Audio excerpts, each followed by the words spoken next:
আসার পরে শুনেছি এই সমাজের বিএনপির পক্ষ থেকে কাজ নিষেধ করা হয়েছে। কেন নিষেধ করা হলো?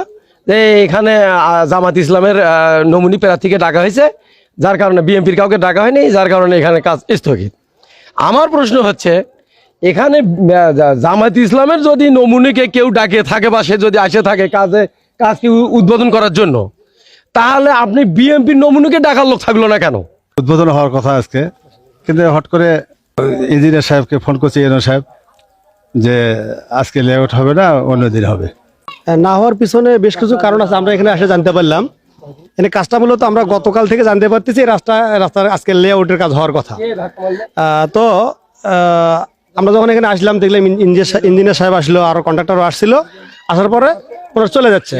ওনাকে জিজ্ঞেস করা হলো যে আসলে মূলত আজকে কাজ উদ্বোধন হওয়ার কথা কেন হচ্ছে না। পরবর্তী আমরা জানতে পারলাম যে মূলত এখানে বিএনপির পক্ষ থেকে নাকি ওখানে ইউনো সাহেবকে বলা হয়েছে যে মূলত যে অন্যান্য দলের লোকজন গেছে, আমাদেরকে কেন ডাকা হয়নি। আসসালামু আলাইকুম রহমতুল্লাহ। আমি মূলত সকাল থেকে জানতেছিলাম যে আজকে এখানে রাস্তার কাজ উদ্বোধন হবে। তাই তাকে কেন্দ্র করে এলাকার সব মানুষজনই আর কি সবাই আনন্দ উচ্ছ্বাসে মানে একত্রিত হচ্ছে। তাই আমি একবার আসলাম, আসার পরে দেখি যে না, লোকজন এইমাত্র আসতেছে। আমি আবার আমার খামারে গেলাম, সেখান থেকে আমাদের 1 নম্বর ওয়ার্ডের সভাপতির সঙ্গে কথা বললাম, বলছে যে এখানে আসেন। আসার পরে শুনেছি এই সমাজের বিএনপির পক্ষ থেকে কাজ নিষেধ করা হয়েছে। কেন নিষেধ করা হলো? যে এখানে জামাত ইসলামের নমুনি প্রার্থীকে ডাকা হয়েছে, যার কারণে বিএনপির কাউকে ডাকা হয়নি, যার কারণে এখানে কাজ স্থগিত। আমার প্রশ্ন হচ্ছে, এখানে জামাত ইসলামের যদি নমুনিকে কেউ ডাকে থাকে বা সে যদি আসে থাকে কাজকে উদ্বোধন করার জন্য, তাহলে আপনি বিএনপির নমুনিকে ডাকার লোক থাকলো না কেন? আর তাকে ডাকার লোক না থাকার কারণে আমাদের কাজটা স্থগিত হবে কেন?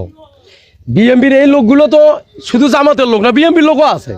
তাহলে এই যে কাজটা স্থগিত করে দিল জামাত ইসলামের প্রার্থীর উপরে জেদ করে বা রেস করে, তাহলে তো এই এলাকার সবগুলো জনগণের ক্ষতি হয়ে গেল। আজকে দীর্ঘ 25 বছর থেকে হাহাকার এই লোকগুলোর এই রাস্তাতে যাওয়া। আমি ফার্মের খাদ্য নিয়েছি, ঘাস নিয়েছি, কত কষ্ট। এমন কোনো দিন নেই যে 2, 4, 5 জন লোক ডাকিয়ে নিয়ে গাড়ি ঠেলে নেওয়া লাগে না। তাহলে আমি কত খুশি যে আগামী মাস থেকে আমাদের এই কষ্ট আর থাকবে না, গাড়ি একা একা আসবে।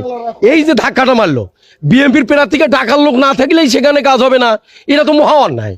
বিএনপির প্রার্থীকে ডাকে আমি ডাকবো, ওনারা বলুক যে কোন দিন ডাকলে এসে কাজ করে দেবে।